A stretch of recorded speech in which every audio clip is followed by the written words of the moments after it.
This is My Kind of Weird, a podcast where two people swap and pitch three kinds of media. Something watchable, something readable, and something listenable. To see if each person says at the end of the pod, that's my kind of weird. I'm your host after a very long time, Anthony Pollock, and we are joined here today by none other than Matt Knowles, who looks like he might be indie comics answer to Rob Zombie. Matt. Matt, are you ready to get weird with me? Man, I don't know if I'm ready to get weird with you, but I'm ready to get weird with you on the podcast. Let's do it, man. You already threw me off and I haven't even said anything yet. Let's do this. All right, Matt, present your something watchable. Something watchable. So let me tell you, one of my favorite shows to watch is People Just Do Nothing.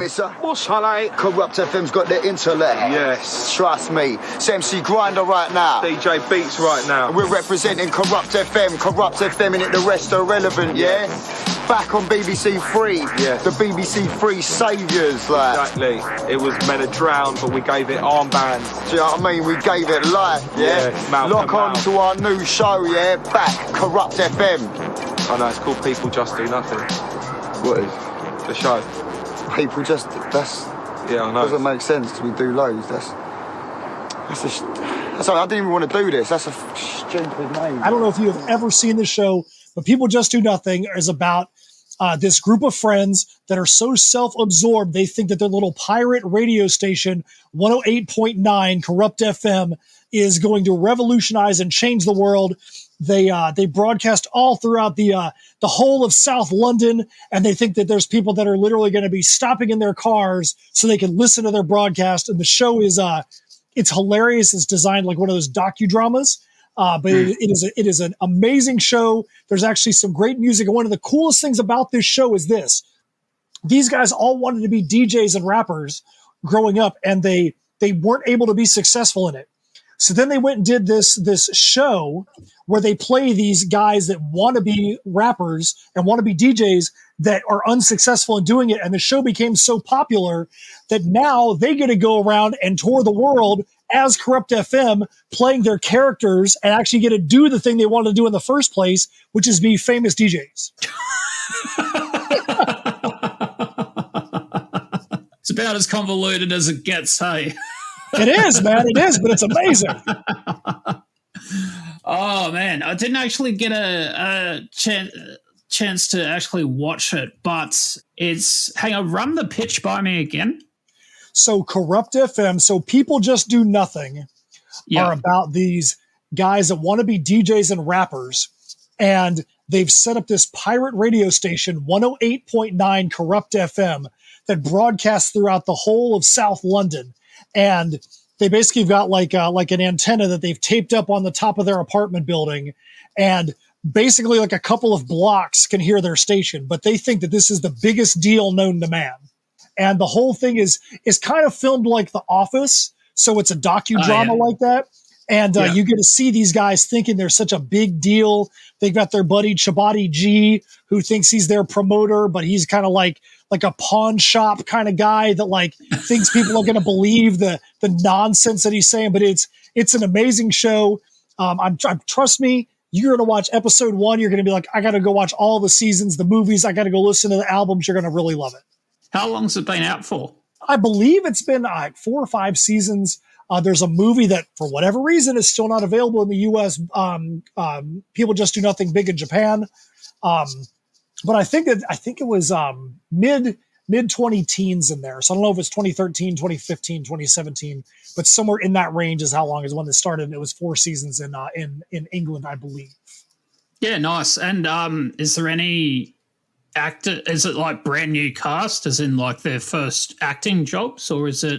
Is there anyone in there that we know? Or absolutely not. It's all guys that legitimately wanted to do this group. And they started doing like a little YouTube thing that got picked up. And so from that YouTube thing, it got picked up. And so they've become famous from doing their little YouTube show and then doing this show. So there are people that now know them. They've actually won some awards. They've been at award shows and all that. but they're all just guys that are from that show. It's like I remember. I don't know how old you are, but I remember the original College Humor guys. Yes. And when there was like 4 of them, and I remember the original skits, and it's crazy to me that those I think it was 4 or 5 of them have gone on to like write like well-known shows and things like that. You know, it's not a dick, man. It's a mouth-based video game. Is probably it's probably one of my favorite skits. Oh, that's great. All right, so my something watchable is AKIRA. Your Tokyo is going to change soon. What'd you do? You weird little... Move out! Hands up! There we go! From legendary director Katsuhiro Otomo comes one of the greatest animated films of all time. AKIRA. Hands up!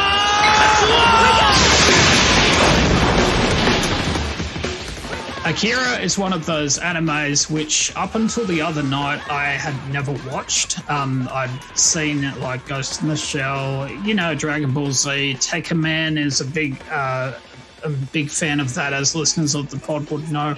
But AKIRA, oh man, that was a fucking trip. I'm just glad that I was not under the influence of anything whilst watching AKIRA. Have you given AKIRA a watch, Matt? Sure you have.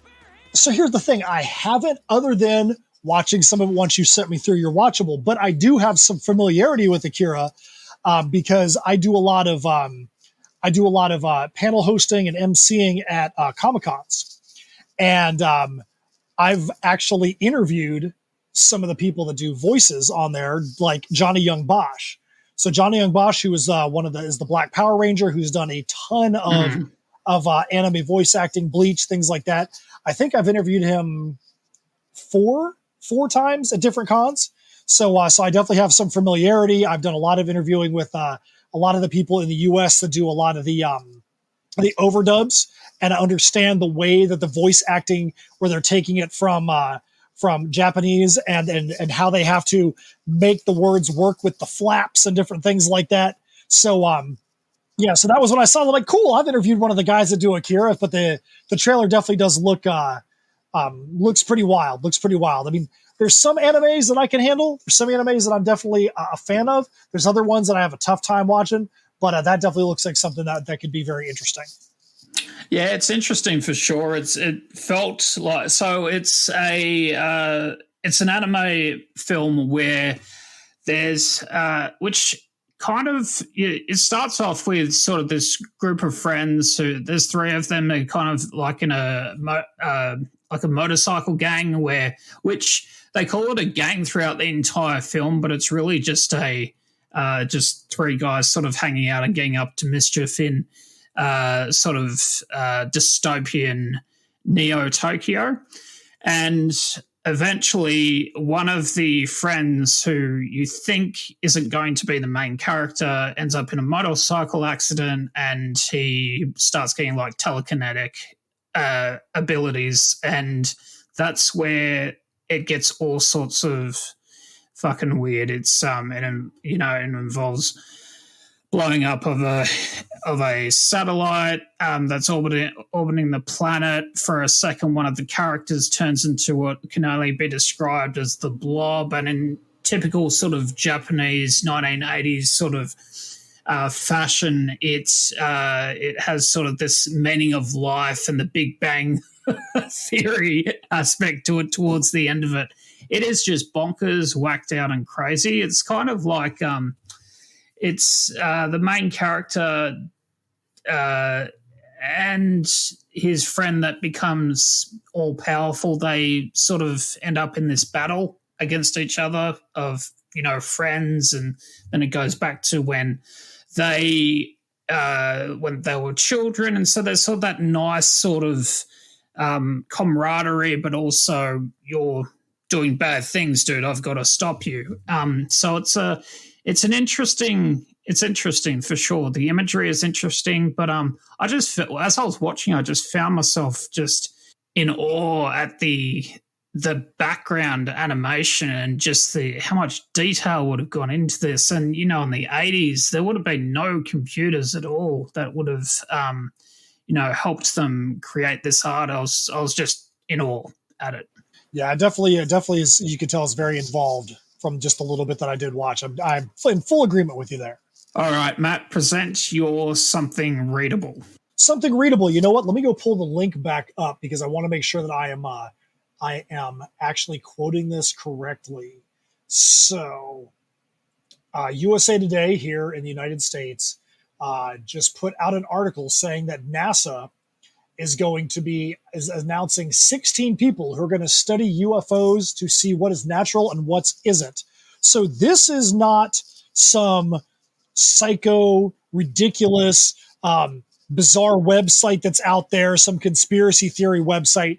You're talking about the literal main space exploration. NASA in the United States is hiring 16 people to go out there and try to prove or disprove the UFOs that are out there. So to me, that is pretty impressive. So that's government jobs that are being it's not some hidden group over in the corner like Area 51 or whatever it may be. So to me, that's pretty amazing that NASA has actually got 16 guys that are going to or 16 individuals, male, female, whatever they may be, that are going to actually be out there doing this research on a very public level. I saw the list of people.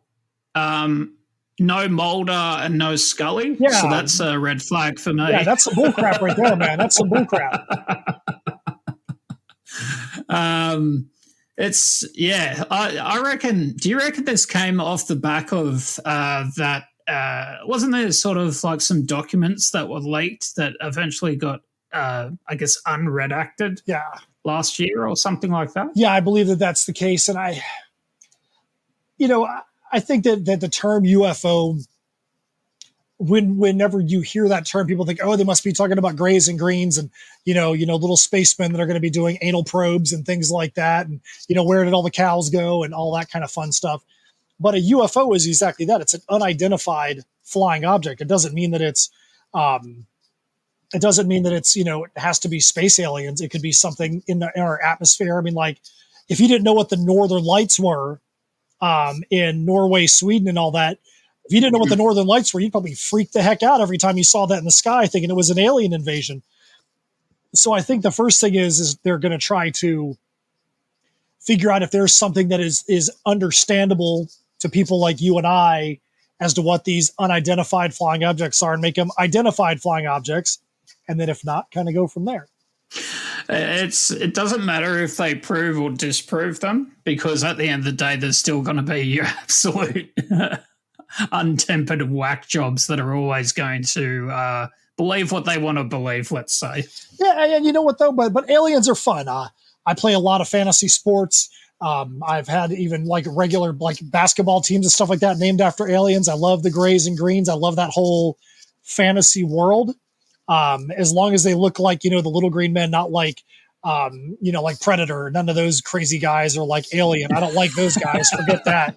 But I mean, it's fun. It's fun fantasy. So you know what? Hopefully they find some grays and greens so we can have fun with that. Okay, so quickly, favorite alien.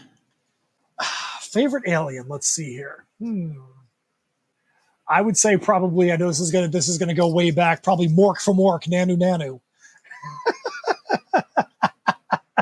Fucking hell, deep cut, say. Deep cut right there. All right, my something readable is Exiles Volume 1 by Marvel Comics. For those of you who are not familiar with Exiles is basically a team of mutants that have been pulled from all sorts of different dimensions to form one team, and that team's job is to fix the timelines that they're from. Well, not that they're just from, but also other timelines as well. So it's kind of like Quantum Leap meets the X-Men. So it's fantastic. It's lots of fun. It's I think the really smart thing about it, I was reading it, the first volume, and then I sort of got to like the third story, because there's usually about 4 of them, and and it's the story where Jean Grey has to be put to death because, well, at least that's what the Shi'ar want to do, because she's going to become Dark Phoenix. And it was sort of a really smart way of Marvel to sort of use that old IP that by then would have been 10, 15, 20 years old, and sort of inject, I guess, new blood into it, but also a new way of telling the story, and maybe also get some new fans on board as well. I put it down when I was finished, and I was just thinking to myself, I wonder if they had like an uptick in like those old sort of like trades and those old comics, like after they started putting the Exiles out. Well, it's funny because when you sent that link over, I was looking at it, I'm like, man, there's a lot of issues of this thing out there. And, I'm not really familiar with the Exiles, but the characters that they brought in, I mean, there's a version of Nick Fury and a version of Psylocke. And I was like, man, that seems kind of interesting. Like, I think that would be more akin to the way that I would deal. Like, I like that kind of time travel. That's very similar to what Heirs of Isildur is, the story that Steph Cannon and I write, where there's people from other timelines being pulled into a central location instead of the other way around. So I thought that was neat that Marvel had something very similar to that. I like that a lot more than the way that Marvel does their time travel and portals and things like that now, because to me it feels like there's too much in the Marvel universe right now, where it's like, hey, this is the people that control the timeline, but in the next series we're gonna have somebody else above them that are controlling the people that control the timeline. Oh wait, now there's these other people on this other side that are the ones that really control. It's like, dude, it's just adding this layer over and over and over again. It's too much. Yeah. We want you to buy every single book until someone complains about it. It's like, oh no, we don't want you to buy every single book, but we do. Exactly. All right, Matt, present your something listenable. Something listenable. It is Imperial Circus, Dead Decadence.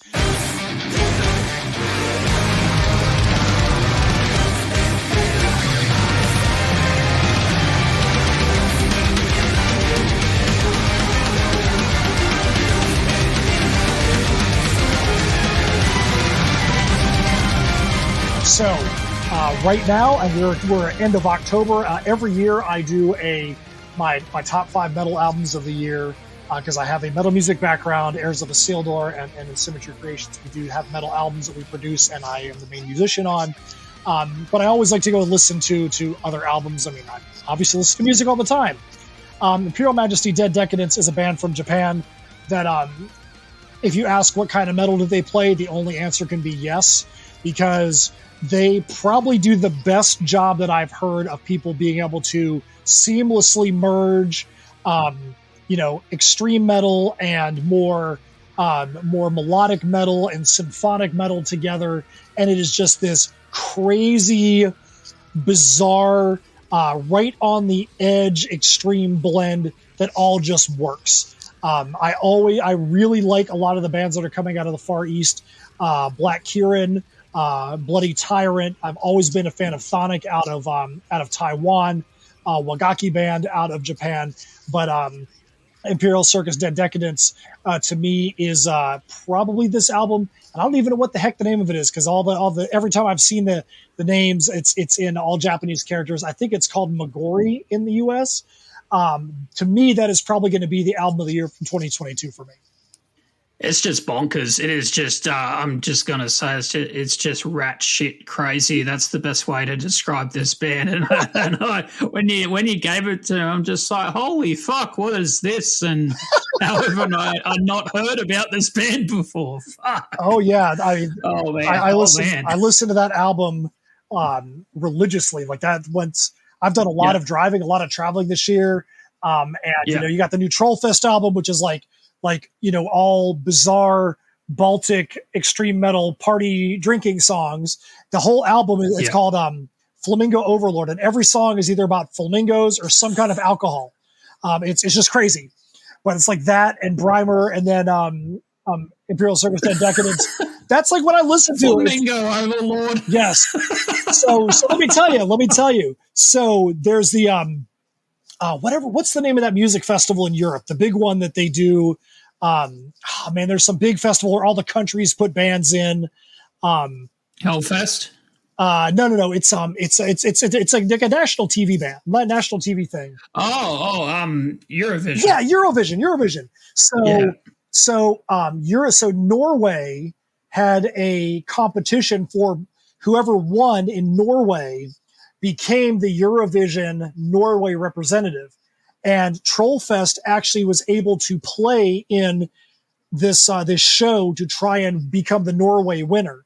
And they legitimately all got up on stage, all dressed as pink flamingos, and played songs with blast beats and all kinds of crazy stuff and accordions and saxophones, but did it completely dressed as pink flamingos. You know, it just makes sense, doesn't it? Oh, to somebody like me, it completely does. Absolutely does. No, but this band you gave me to listen to, oh man, I picked up hints of Dimmu Borgir in there. Definitely, I got. It was funny when they started playing the really fast guitar solos and riffing, and the melodic vocals. Sounds very Sonata Arctica to me, well. But you know that makes sense because I think that by now there's a whole generation of young Japanese metal fans that are just all Sonata Arctica because that band over there is massive. Yeah. That was lots of fun. Good. Lots of fun. I need more of that. Hey, I'm glad that you dig that, man. Like I said, that album is just straight bonkers, like you said. There's so much variety on there. That's as much of a metalhead as I am. There are some bands that are really good, but you start listening to the album and you're like, man, this is like 12 songs of the same thing or 10 songs of the same thing. On that album, like every song has got a completely different vibe and a completely different feel than the one before, which I think is very difficult to do and have it make sense and sound legitimate. And they've found a way to do it. You know, I find it interesting that bands in Japan, especially metal bands, I feel like they've sort of almost taken like the J-pop way of doing things in terms of the formulaic way of doing things. They know that if everyone looks a certain way, then people are going to buy into it a bit more who are of that crowd and of that niche. And there's just this, whereas there's other bands like, you know, like Australia, UK, America, Western countries where there's just bands out there that they just haven't got the imagery right. They haven't, get rid of the jorts, man, is what I'm saying. Yep. I completely agree. No one needs to see jorts on stage. You are absolutely correct. Absolutely correct. So my something listenable is Subliminal Verses Volume 3 by Slipknot.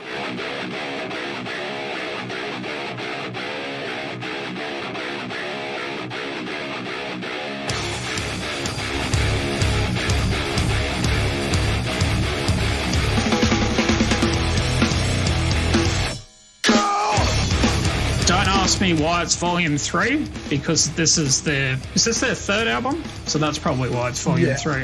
I thought it was their fourth album for some reason, but volume 3, that makes sense.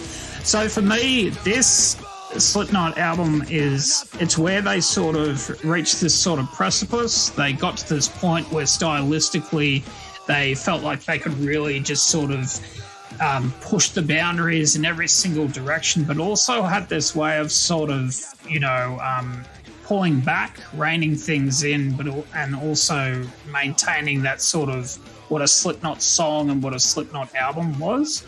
Funnily enough, the album after is sort of where I tapped out of Slipknot because it just sort of went on a huge decline for me.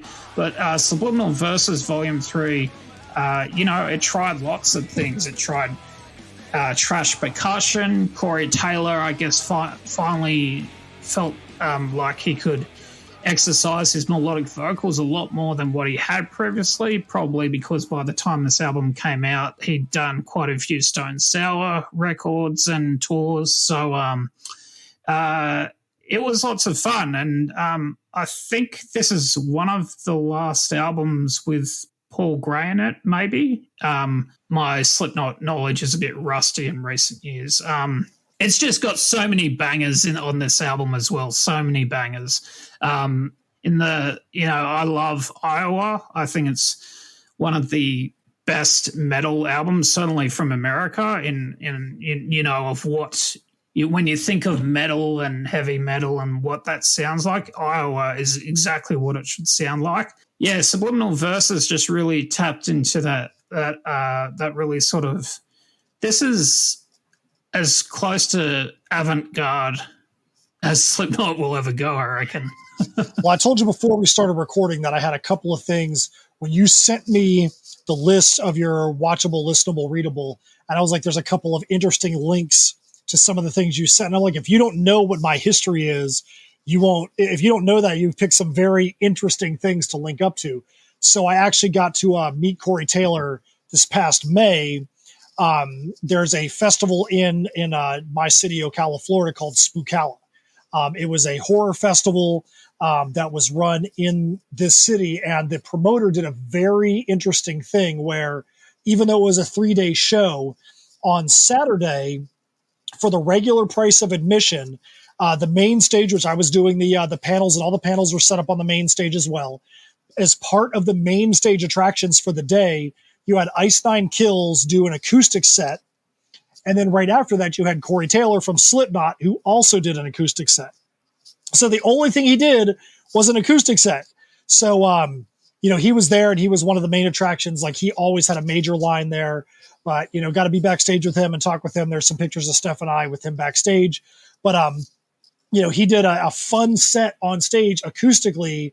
And there was actually a song that he did that went completely viral. I mean, there was articles about it everywhere, because the thing that went viral was not a Slipknot song, was not a Stone Sour song. It was him doing the SpongeBob SquarePants theme song. But there are videos out there of him doing the SpongeBob SquarePants song acoustically, and the crowd just losing their mind because of this. I know that went nowhere near where you thought it was going to go, but that's why this is some kind of weird. Yeah.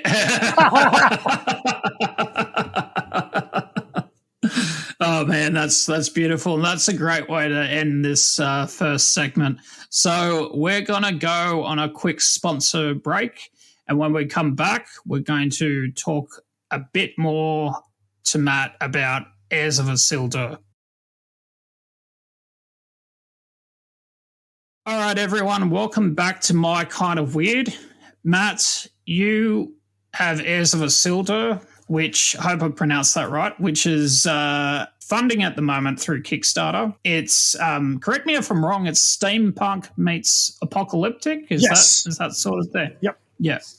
Tell us more. Sure. So the issue that's up there on Kickstarter right now is Heirs of Isildur, The Perilous Prospects. This is book 2 in the Perilous Prospects story arc. The first story arc for Heirs of Isildur was called The Crossroads Conundrum, steampunk time travel, like I say, time travel in reverse, where it wasn't about getting into the time machine like Back to the Future, where you want to go to different places and times and all that and change things. It was, we say it's in reverse because it was about a watchmaker that was all about making sure time worked exactly as it should. And he was tasked with, in this town that wants everything to work exactly as it should, he was the watchmaker that had the literal responsibility of making sure all the watches and clocks worked correctly. He ended up finding this abandoned laboratory with all these machines that were lost to time and decay. He started playing around with some of them and got them into working order. And one of them ended up opening up a portal, started bringing people from other eras to him. And so he started to have this conundrum, does he continue to help these individuals that clearly were at the end of their time right before he helped them? Or does he go to making sure he just works on his watches and making sure the timeline stays as it should be? Because he realizes as he opens these portals, little things start to change. Some things start to get corrupted in his own timeline. And he realizes that he's really on this fine line where he could really be the one that starts to collapse the world around him by continuing to help these people. So to make a long story shorter, the first arc ends with an apocalyptic event that happens. The first arc is basically all from Michael Isildur's point of view. When the Perilous Prospect starts, Michael Isildur has been incapacitated, and we start to see what's going on with him, with the people that he brought through, all trying to figure out how to survive in this apocalyptic event. The people in the town of Shadowshaven, how they are trying to survive in this apocalyptic event. And then we also find out there's these people that have been watching Michael this whole time that may have a little bit more to do with this lab that he found than meets the eye. And they are trying to figure out how to exist in this apocalyptic event that's happening and trying to make sure that they can start reining in the effects of it. So the Perilous Prospect starts there. We are in the second book of this series.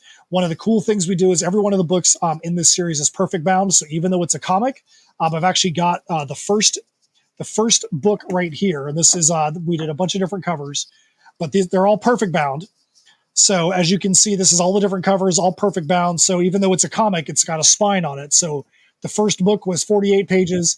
The second book is 56 pages. And then we are going to go from there. So this one, we've reached our minimum funding, but we also subscribe to the theory of you can either ask for what you need or ask for what you think you can get in the first couple of days. We ask for what we think we can get in the first couple of days so that way we can get onto the stretch goals and the fun things and start giving back to people. We've already unlocked 3 trading cards, already unlocked a PDF ashcan from a debuting manga team that this is literally going to be the first time that people are going to have an opportunity to get a hold of their ashcan. And when we say a debuting team, this is not a team that is like a bunch of little kids that are scribbling on a page. This is a team named Chess and Gwyn that they're going to be a big thing in the manga world. We are just privileged enough to be able to have them allow us to put their PDF out. They did a cover for us on this campaign as well. We've got custom leather work, shirts, socks, all kinds of fun stuff. But we'd love for you guys to be able to get up there and take a look at it. And the other thing I want to say about Perilous Prospects is on the campaign right now, we say everything is shipping only to the US. That does not mean we will not ship to the land of Mad Max. We just had some issues with our first campaign. Shipping rates right now in the world are really crazy because of COVID and the different things that happened and the fallout from it. So we're trying to handle those kind of things on a one-on-one basis. If somebody from across any pond wants to get a physical tier from us, we find out what they want. We actually go in and estimate in our system and see how much the shipping's actually going to be. Then we quote it back to them and we go from there. Because we got burned really bad on some shipping on the last campaign, and we didn't want to go putting tiers up there saying, hey, here's a $12 book, and the entire world is going to be $70 just to ship it, because that's not the case if we're going to Canada or to some other countries.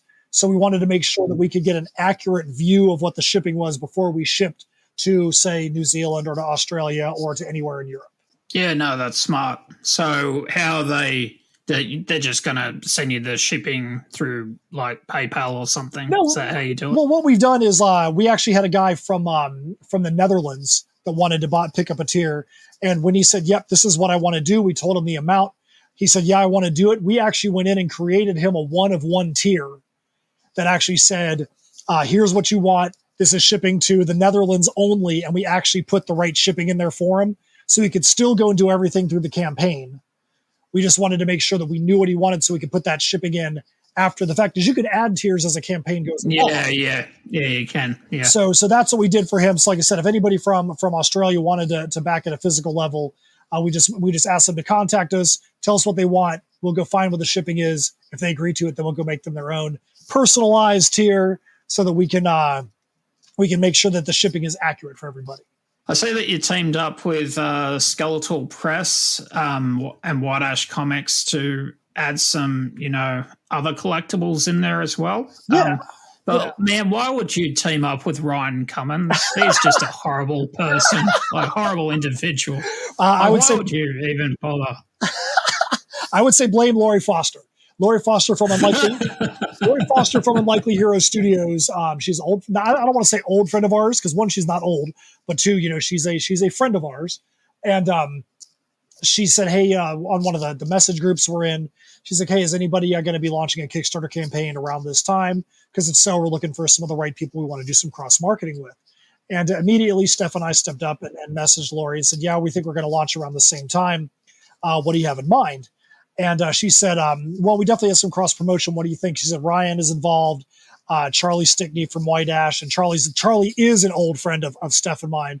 And we decided that we wanted to do the whole go big or go home thing, which was if you back all 4 of our campaigns at a physical level, then you're going to get a cover-sized metal print, an exclusive art piece that was drawn with one character from each story on this exclusive metal print that, like I said, is cover-size. You get it for free. So you've already done enough to go back all 4 of these campaigns at a physical level. We're like, we can give you this metal print that is exclusive to the campaign. Once the campaign is done, you're not going to be able to get it anymore. So there could end up, if there's 10 people that back it, then there's 10. If there's 50 people that back it, that's how many of them are going to be out there in the wild. And we think that with the popularity of everything that Charlie Stickney does at White Ash, with the growth that's happening out of Unlikely Hero Studios and out of Skeletal Press, that these collectibles are probably going to be worth a pretty penny down the line. Yeah. I like what Charlie Stickney does. The only thing I didn't like he did was apparently White Ash works differently. The order works differently as to what they publish, as to what they release on Kickstarter. So I was just like, man, I obviously people got it, but man, that's hard to pitch to people. Yeah. So, I understand the way that when he, because we also do, we have a title with Scout Comics as well, because that's what you're talking about, the Scout Comics releases of White Ash. And part of the reason why they did it that way is because they wanted there to be a gap between the way things are released on Kickstarter and what actually gets released into distribution. So that way, if you're a fan of a title that's on Kickstarter, that you have a reason to want to go and get it from distribution as well, whether it's going to be a unique cover. They also don't want it to be something that's going to be dropping at exactly the same time, because if you're like, let's go get, Misfits Clubhouse is the comic we have on Scout. Hey, let's go run a Kickstarter for Misfits Clubhouse. Oh, and that exact same issue is going to be going to distribution right now. There's going to be a lot less impetus for someone who's a collector to want to go get it from Kickstarter and go get it in distribution. So that's why they try to put about 6 months between out there. And yeah, I know that White Ash was on Kickstarter for quite a few years before they started releasing through Scout. But they did that that way they could restart the series with a number 1 once it started going to distribution to the comic stores. So that's why that happened that way. But it was so that way there's a Kickstarter version that you can go and collect the Kickstarter style versions, and then you have a distribution version that's got unique covers or unique versions of covers as well that you can go and get through the comic stores or the LCSs throughout the country and throughout the world. Yeah, that's smart. I mean, there's been times, and I'm not going to mention names, but where I've supported something, and then before I even get the book, it's already in a comic book store, and it's just like, oh man, that's a bad look. Yeah, that's. I can tell you that's one of the things that Steph and I pride ourselves on when it comes to what we do, is that a lot of times there's very, very tight time frames when it comes to getting the things back from shipping or from the printer and then getting it out to the backers. And there's been many times, because we do a lot of shows. We just did our 100th combined show. And we say combined, like whether it was Steph doing it individually on the West Coast of the country or me doing it individually on the East Coast or us doing shows together. We just did our 100th show 2 weekends ago. So we're busy. We're always doing a lot of shows, and inevitably when we run a Kickstarter, we're going to be getting those packages in or the deliveries in right before a show. So we always try to, at minimum, make sure that the digitals, the PDF versions are in the hands of our backers, that the backers know that we're going to get those things out if we have an opportunity. There was one time where I think we got the boxes in on a Thursday, and I think we stayed up like 15 hours, got as many packages together, took them to the post office Friday and then Saturday morning, and then we had the show that afternoon. We try to do whatever we can to get them out there so that way a backer like yourself is not going to be like, well, dude, why did I support this thing if people can go to a show and get it before me? We try to make sure that doesn't happen, but if it does, it's going to be hey man, your stuff is literally in the mail right now. Now for you being international, sometimes it might take a month or 2 months for you to get your package. We can't do anything when it comes to that. But, we try to at least make sure on our side that we have done right by our backers, that the backers know where the hangups are. The backers know that they've got the digital. They can at least read it, and they can at least be the first ones to have their hands on it before any other person has a chance to back it or pick it up as well. Yeah, no, that's good. I like some of the variants that you got here. I'm looking at which I'm assuming is the manga one. It looks like a cover that could easily be a Tokyo Pop release easily. I'm talking about cover C with the guy holding the sword. Yeah, that's the one. Yeah, so that's the one. That's the Keto variant. Keto is the newest character that has come into the Heirs of Isildur world. Previous to this, and again, some of these are spoilers, but they're only spoilers because they go back into the previous arc. But previous to this, anyone that came through a portal was under the control of the machines that Michael Isildur himself was working on. Because of this apocalyptic event that has happened, other things have happened in the world, so to speak, without getting too deep into it and becoming spoilerific. And Keto has come through a portal not under the control of Michael Isildur. And so in that cover, you see he's holding the blade, and down the blade, you see the faces of a lot of the characters. The reflection of a lot of the characters in the story are down that blade. That's done by Chess and Gwyn, who are the writers of the Bohemian Trials, which is the ash can that everybody's going to get in our campaign now. It's such a great art team, and we're really, really happy to be able to get them to do that cover. Marcos Rocha from Brazil is the colorist on that. Really made that thing pop, and really, really happy with the way that came out. The other variant covers that are in there, the cover B is actually an homage. It's called the Strangest Homage because it is an homage to Stranger Things. It is based on the Stranger Things season 4 poster, logos, everything. We had an artist, Josh Menendez, that came in and did the homage to Stranger Things poster for us. And I think that thing came out massive, came out awesome.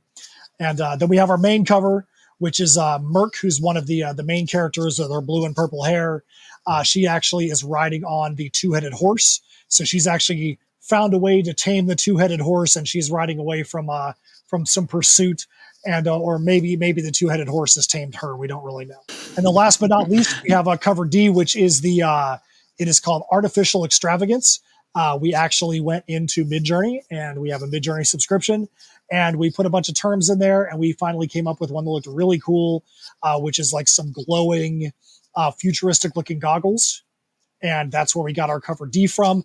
And part of the reason we really like that is because we do have some custom leather work in this campaign. We have a leather worker we work with that is actually doing custom goggles. If you see us, it shows. We always have goggles on our top hats, or Steph wears goggles on her head. They're custom made by a company called GB Leatherworks for us. And they've actually got some custom branded goggles that they're the goggles that we wear, but they actually have our symbol etched into the side of them for this campaign as well. Oh, very cool. Very cool. It leans into that, that steampunk, aspect and imagery for sure. Now, you mentioned before that you're the writer of the music side of Heirs of Isildur. Yes. So tell me, Matt, what does Heirs of Isildur soundtrack sound like? So I come from extreme metal world. There are a lot of it's funny. I think part of the reason why Imperial Circus Dead Decadence appeals to me so much is because there's a lot of that same feel, but a lot more Americanized or European sounding coming from Heirs of Isildur. There is a big combination of blast beats and melodic beats on the drums. There's a lot of combinations of vocals, whether it be the deep guttural vocals and then also like some black metal higher pitched vocals, but then also clean power metal style vocals. Corey Steger, who was the original guitarist in Under Oath, was my musical partner on the first 2 albums. And Corey, right before we released the second album, which is Heirs of Isildur versus Tales from Nocturnia, he was tragically killed in a reckless driver accident. So that album holds the last tracks he ever recorded in his life on that album. So we felt a huge responsibility when we put that album out, because we knew that this was going to be the final thing of new tracks that was going to be released by him. But Corey was an incredible power metal vocalist and could hit like some of those King Diamond notes. So we had a lot of fun. We always called them like the kicked in the nuts notes or the dog notes.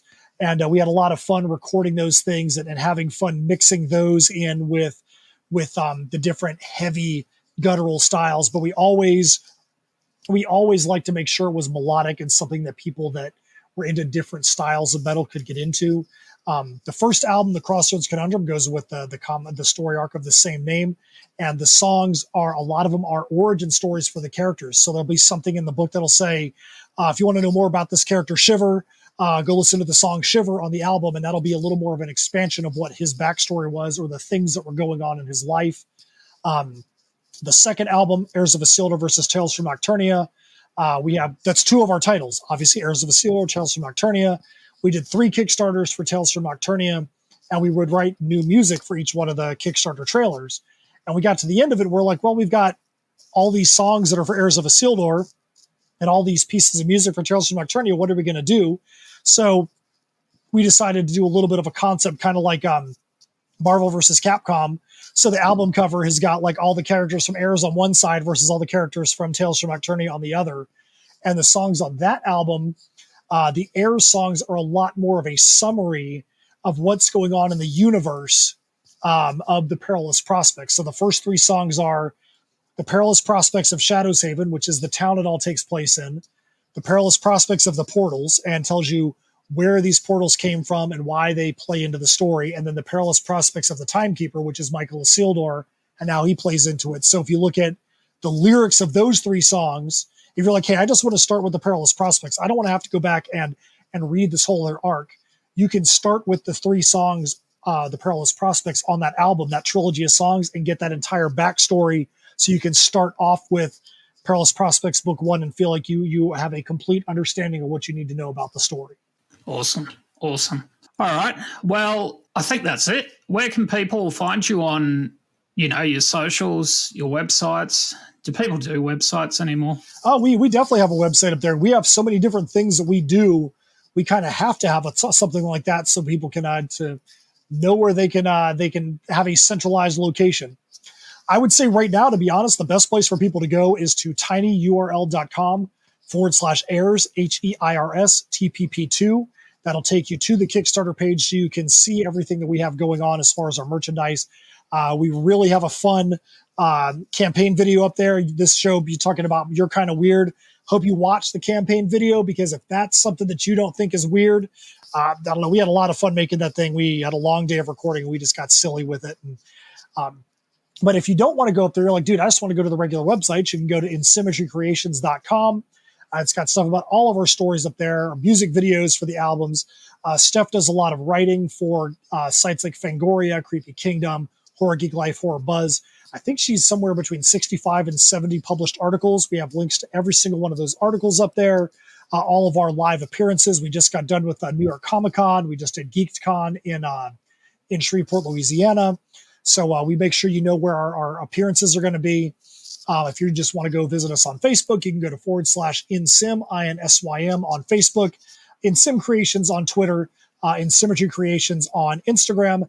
And we also have a promotional partnership with Scout Comics, who is where our Title Misfits Clubhouse is. So if you go to Scout Comics social medias, like their TikTok page or their Instagram, you're probably going to see some of the videos and promotional things that Steph and I have done for them as well for some of their awesome titles.